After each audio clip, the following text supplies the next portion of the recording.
There comes a moment, often small and quiet, when you realize the relationship you have with your own body has changed.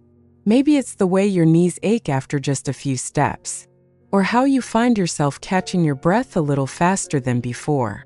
Or perhaps it's something more subtle, the way you hesitate before booking a trip, wondering if you'll have the stamina for it.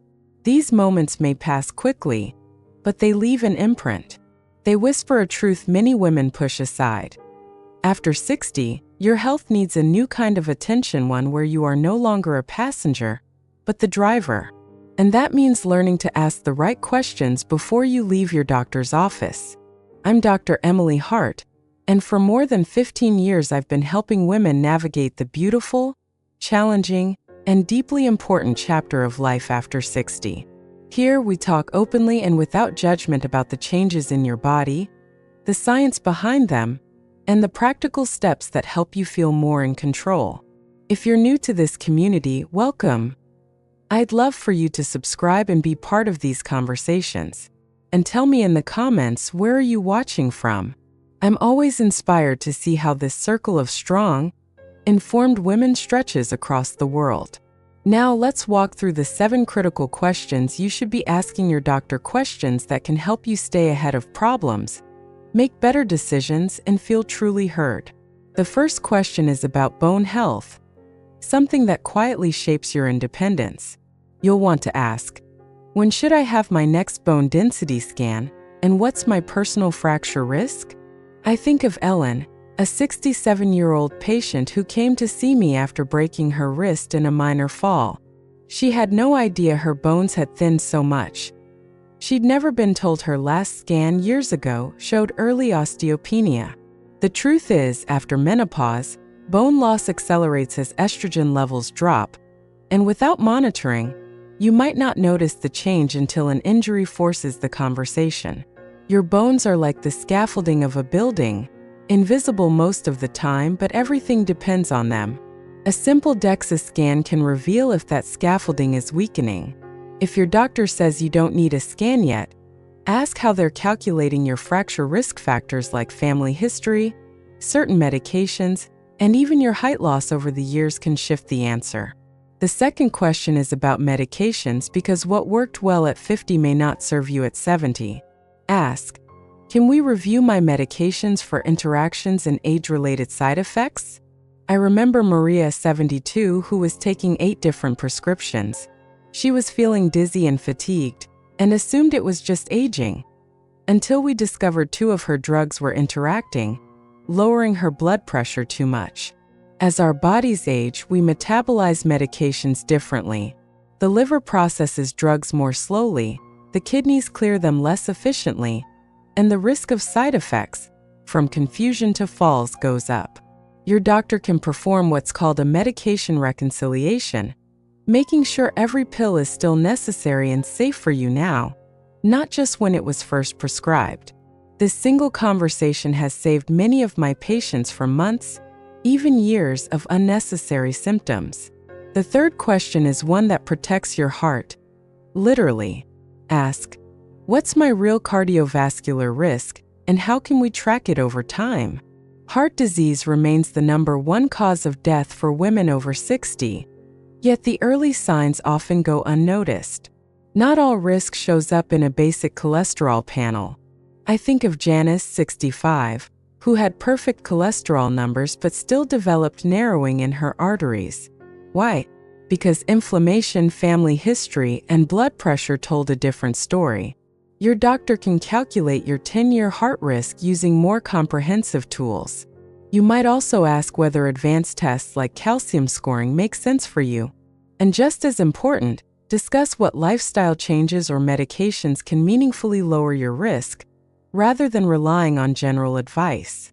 The fourth question turns to cancer prevention, an area where personalized screening matters. Ask, which cancer screenings are most important for me right now, and how often should I have them?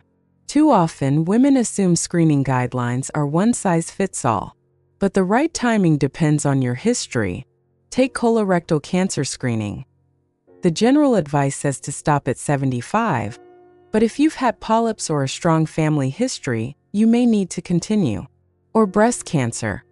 While some doctors suggest stopping mammograms in your 70s, others recommend continuing if you're in good health and would want treatment if cancer were found. The key is to align your screenings with your personal risk, not just your birth year. The fifth question is about strength and mobility, something I call your independence currency. Ask, how is my muscle mass and balance, and what can I do to protect them? Muscle loss, known as sarcopenia, begins in your 40s but accelerates after 60. Balance can also decline silently, raising fall risk. I recall working with Judith, 69, who came in worried about frequent stumbles. We tested her grip strength, walking speed, and balance, all early indicators of decline.